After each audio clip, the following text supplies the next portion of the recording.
ኣብ ስደት ዝነብሩ ኤርትራውያን ኣብ ቦሎኛ ዝገብርዎ ዝነበሩ ድሓርና ፌስቲቫል ዝማዕበለ ምትእኽኻብ ኣብ ምድንፋዕ ቃልስን ናጽነት ዝነበሮ ኣበርክቶ ብቐሊል ዝጥመት ኣይኮነን። ነዚ ተዘክሮታት ዳግም ንምሕዳስ ድማ ዝኽሪ መበል 40 ዓመት ፌስቲቫል ቦሎኛ ካብ 4 ክሳብ 6 ሓምለ ኣብታ ታሪኻዊት ከተማ ክካየድ ሰፊሕ ምድላዋት ክካየድ ጸኒሕሎም። ነዚ ምድላዋትን ትርጉም ናይቲ ዝኽርን ብዝምልከት ምስ ኣወሃሃዲት ናይቲ ፌስቲቫል ንዝተኻየደ ቃለ መሕትት ብርሃነ ዓንዲ መስቀል ኣወሃሂዱ ኣቕሪብዎሎም።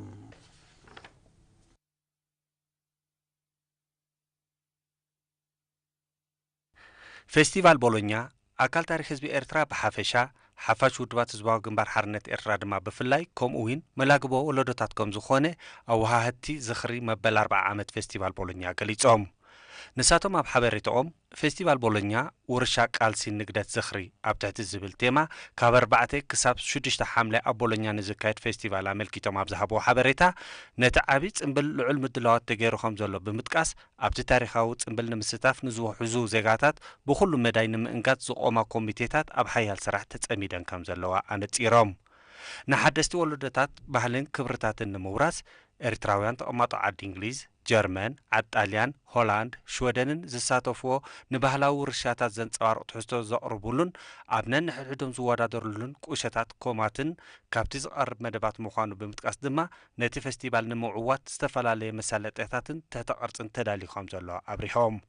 ካብ ኣወሃህቲ ናይቲ ፌስቲቫል ኣቶ ቴድሮስ ጎይቶኦም፣ ኣቶ ያሬድ ተስፋይን ኣቶ ሲራክ ባህልብን ኣብ ሓበሬታኦም ቦሎኛ ኣብ እዋን ሓርነታዊ ቃልሲ ብዝነበራ ተራ ኤርትራዊት ከተማ ኣብ ኤሮጳ ኣብ ርእሲ ምንባራ ማእከል ንጥፈታት ሓፋሽ ውድባት ህዝባዊ ግንባር ብምዃን ኣብ ምድንፋዕ ገድሊ ህዝቢ ኤርትራ ልዑል ተራ ከም ትጻወተት ኣረዲኦም። ኤርትራውያን ደቂ ኣንስትዮ ነበርቲ ዓዲ ጣልያን ኪኖቲ ኣብ ምቅልጣፍ ሃገራዊ ቃልሲ ዝገበርኦ ልዑል ኣበርክቶ ብመውጋእቲ ንሕክምና ንዝመፁ ዝነበሩ ኣባላት ኣብ ምእላይ ልዑል እጃም ከም ዘበርከታ ዝጠቐሱ እቶም ኣወሃህቲ እዚ ሃገራዊ ኣበርክቶ እዚ ኣብ ዝቐርብ ኤግዚቢሽን ፍሉይ ቦታ ተዋሂብዎ ከም ዘሎ ገሊፆም። ንሳቶም ኣብ መወዳእታ ነቲ ፌስቲቫል ንምምዕራግ መጽሔት ተዳልያ ከም ዘላ ንእዋናዊ ሓበሬታ እውን መርበብ ሓበሬታ ተኸፊቱ ምህላው ብምሕባር ማሕበረ ኮማት ንዝገብርኦ ዘለዋ ኣበርክቶ መጒሶም።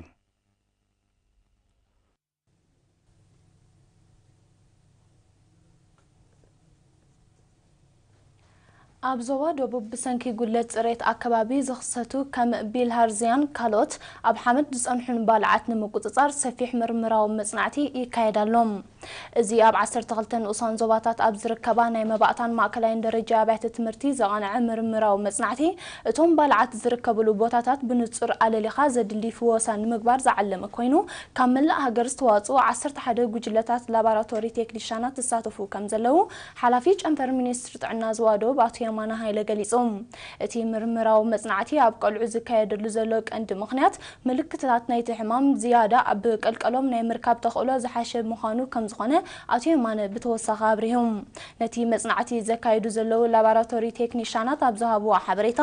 ዘካይድዎ ዘለዉ ምርምራዊ ስራሓት ብምዕቡል ቴክኖሎጂ ሕክምና ዝተሰነየን መለክዕታት ዓለማዊ ውድብ ጥዕና ዝሓለወን ምዃኑ ጠቒሶም ንጥፈታቶም ዛጊት ብጽፉፍ ይሰላሰል ከም ዘሎ ኣነጺሮም። እቲ ዝካየድ ዘሎ ምርምራዊ መጽናዕቲ ንኽዕወት ሰብ ሞያ ጥዕናን ምምሕዳራትን ንዘካይድዎ ዘለዉ ጻዕሪ ዝመጎሰ ሓላፊ ጨንፈር ሚኒስትሪ ጥዕና ዞባ ደቡብ ኣቶ የማነ ሃይለ ህዝቢ ጥዕንኡ ንኽወሓስ ማይ ዝሰትየሉ ምንጭታት ጽሬቱ ክሕሎን ዓይኒ ምድሪ ክጥቀምን ተላብዮም። ቢልሃርዝያን ከምውን ብሓመድ ዝመሓላለፉ ባልዓት ንማዕናጡ ወዲሰብ ብምጥቃዕ ኣብ ጥዕና ኣሉታዊ ሳዕቤን ዘኸትሉ ኮይኖም መብዛሕትኡ ግዜ ብጉለት ጽሬትን ዘይምጥቃም ዓይኒ ምድርን ከም ዝመሓላለፍ ይፍለጥ።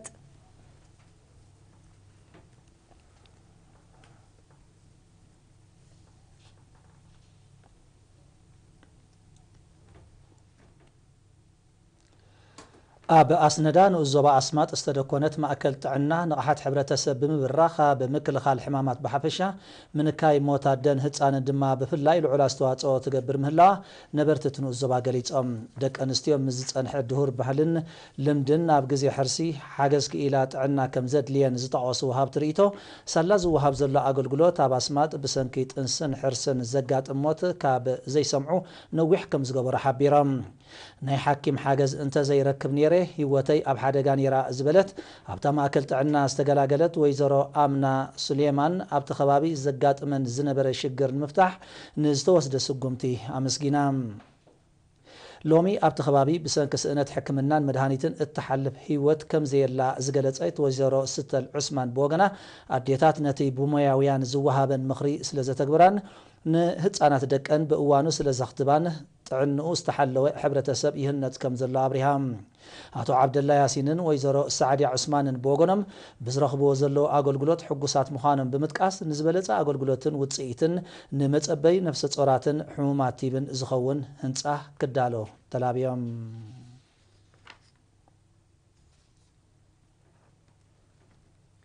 أبنو الصبا شنبقون مسرح ممهارن مستمهارن بقالتات صلو حسرتات أليخا تساتفنا تمهارو أما أدي تمرتين معباين تودادرنتهم نمحيالن كلهم أكلات منقسن ملا حبرة سبن ساتفو وهد عمام كتكبر مزهاغر قريبهم نتي قداي بزملكت أبستخايد أخيبا رئيس ممهران عبيت تمرتينايتن الزبا أبز أربو تسبسب غناه زي تزازمو هنس أو السرحات أبجيزاو مسلالي زغلقل تكالات تمرتن مقراص تمهران غالا كابتوم نمسرح ممهران مستمهران زعنق فزلو مخانو بمتقاس نمئلايام قلت أفسقمتي كوسر تلابيوم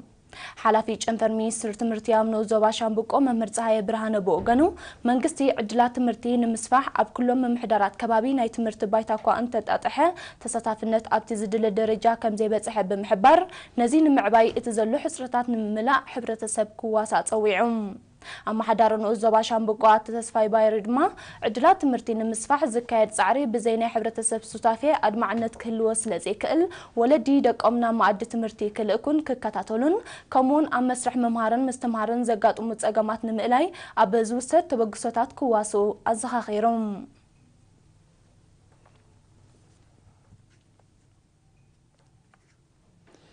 نبرتم محدار كبابي تكاودا نزبا غونيه غانتاتات ماتو بمؤامن مس ابلات حزباو سراويت بمتحبارن بمخنيات 10 سنه معد سماعات ايرترا قصري مقابر حربኛታት سريحهم اتم نبرتي اب حبريتهم قصر مقابر حربኛታት مهناصم اب لعلي سماعاتاتهم نزلوم اخبروت نمنصبراق مخانو بمتقاس حدر سماعات بغبراوي سراح نمرغغاص ودابيهم حيلهم حدروم نمتغبار بعد معنت كسرح مخانم غليصم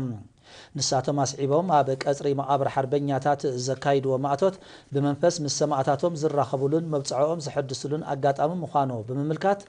حدر سماعاتات بوفي سراح نمتغبار كابهم زحتت كمالو مخانو مرغاغيصم ابت سراح سساتفو ابلات حزباو سراويت بغيدهم حزبي دبس سماعاتات غبراو سراح مخانو تغنزيبو استفلالي عمامات السلاسل كم زلو اتي اب قصر مقابر حربኛታት استخايد معتوت دما ماوصلتو مخانو حبيرام محدار من محدار كباب تكاودا اتو سليمان صالح دما نبرتنايتي كبابي سدرا سوات نمحغاز كغبرو صنح عمامات نمحيال كسرح مخانم بمتقاس نتي عسكرين جغانو بخبري عارفو لزلو قصري كغربو مخانم غليصوم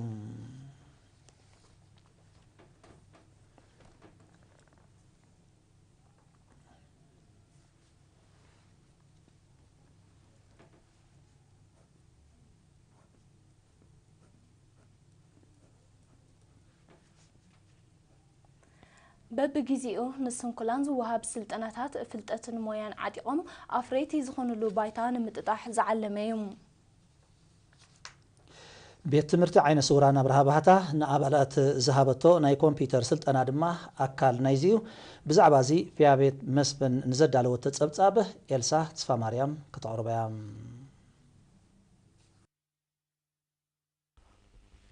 ኣብ ከተማ ኣስመራ ተደኪና እትርከብ ቤት ትምህርቲ ዓይነ ስውራን ኣብርሃ ባህታን ንሓሙሽተ ኣዋርሕ ናይ ኮምፒውተር ስልጠና ዝሃበቶም 18 መምህራን ኣባላታ ብ14 ሰነ መሪቓ ኣብቲ ስነ ስርዓት ርእሰ መምህርታ ቤት ትምህርቲ ኣቶ ተዛረ ዓይነ ኣለም ኣብ ዘስምዖ ቃል እቲ ስልጠና መንግስቲ ንጉዳይ ዓይነ ስውራን ዓብይ ኣተኩሮ ሂቡ ኣብ ሰርሓሉ ዘሎ ግዜ ይወሃብ ምህላው ብምጥቃስ ንኩሎም ዓይነ ስውራን ምዕሩይ ዕድላት ትምህርቲ ብምርጋጽ ኣብ ማሕበራዊ ህይወቶም ቅቡላትን ኣፍሬትን ምግባሮም ሓያል ጻዕርታት ይካየድ ከም ዘሎ ገሊጹ አቶ ተዛራ አስዒቡ ዓይነ ስውራን ፍልጠቶም ንምኽዕባት ከምኡውን ተረኦምን ኣገዳስነቶምን ኣብ ሕብረተሰብ ንምዕዛዝን ብተወፋይነት ክሰርሑ ኣዘኻኺሮም ወኪል ተመረቕቲ መምህር ዳዊት ሃብተ ብግዲኡ ንጸጋማት ዓይንትና ፍልጠትን ንቕሓትን ዓጢቕና ክንስዕሮ ክኢልና ድሕሪ ምባል ዝቐሰምዎ ስልጠና ኣብ ስርሖም እዋናውን ሓጋዚ ምዃኑ ኣረጋጊጾም ንኣገዳስነት ናይቲ ስልጠና ዝጠቐሱ ሰልጠንቲ ቀጻልነት ክህልዎን በብደረጅኡ ክብክብልን ኣዘኻኺሮም ኣብ መወዳእታ ምክትል ፕሬዚደንት ሃገራዊ ማሕበር ዓይነ ስውራን ኤርትራ ኤርትራ አቶ ዳዊት ሰሎሞን ኣብ ዘስምዖ ዓለምና ብቴክኖሎጂ ማዕቢላትሉ ኣብ ዘላ እዋን ግደ ኮምፒተር ዓቢ ምዃኑ ጠይሱ እቲ ስልጠና ብዓወት ንኽሰላሰል ንዘበርከቱ መጉሱ ኣብቲ ናይ መመረቕታ ስነ ስርዓት ንሰልጠንቲ ወረቐት ምስክር ክዕደል እንከሎ ብተማሃሮ ቤት ትምህርቲ ዓይነ ስውራን ኣብ ረሃባታ ድማ ዝተፈላለየ መሳነዶታት ቀሪቡ شمت مدرخات زتقالله تور كرايتيريوم دوفينه تمالي 15 سنبت تزازيموم مولت حستو امان الى الازار ادالي هولنا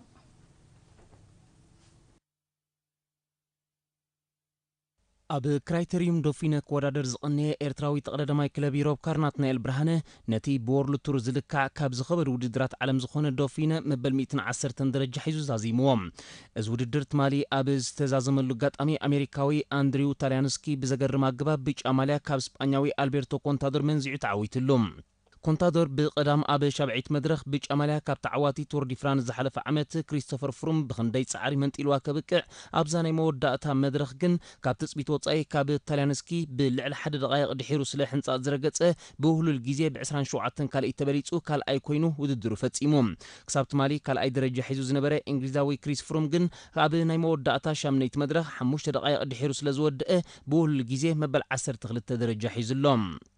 ኤርትራዊ ተቐዳዳማይ ክለብ ዩሮብ ናትናኤል ብርሃነ ኣብ ዓቐብ 20 ነጥቢ ብመውህላል መበል 17 ደረጃ ሒዙ ምስ ዓበይቲ ተቐዳደምቲ ተሰሪዑ ናትናኤል ንኢጣልያዊ ተዓዋቲ ጂሮ ዲ ኢጣልያ ዝሓለፈ ዓመት ቪንቸንዞ ኒባሊ ኣብ ዓቐቡን በሊጽወሎም ካብ ትማሊ ጀሚረን ፕሮፌሽናላት ጋንታት ኣብ ቱር ዲ ፍራንስ ዝሳተፉ ተቐዳደምተን ክዝርግሓ ጀሚረን ኣለዋ ክለብ ዩሮብ ካብ 9 ተቐዳደምቲ ሒዛቶም ናብ ቱር ዲ ፍራንስ ተኣቱ ናይ 4 ተቐዳደምቲ ኣፍሊጣ ኣላ ንሳቶም ድማ ፈረንሳውያን ቶማስ ቮክለር ብሪያን ኮንካርድን ፒየሮ ሮላንድን ከም እውን ጃፓናዊ ዩኪ አራሺሮኒዮም ኣብ ዝቕጽል መዓልታት ድማ ናይ 5 ተቐዳደምቲ ክትምላኣሎም እያ እዚ ከምዚ ኢሉ እንከሎ ኣብ ቱር ስዊዘርላንድ ተሳተፍ ዘሎ ኤርትራዊ ተቐዳዳማይ ዳንኤል ተክለ ሃይማኖት ኣብ ቀዳማይ ናይ መኽፈቲ ግዜ ውድድር ካብ ተዓዋቲ ጀርመናዊ ቶኒ ማርቲን 53 ካልኢታት ድሒሩ መበል 38 ደረጃ ድሕሪ መሓዙ ትማሊ ኣብ ዝተኻየደ 181 ኪሎ ሜትር ሸፈነ ካልኣይ መድረኽ 16 ደቂቕ ድሒሩ መበል 123 ደረጃ ሒዙ ከም ዝወድአ ውጽኢት ውድድር ኣነጺሩሎም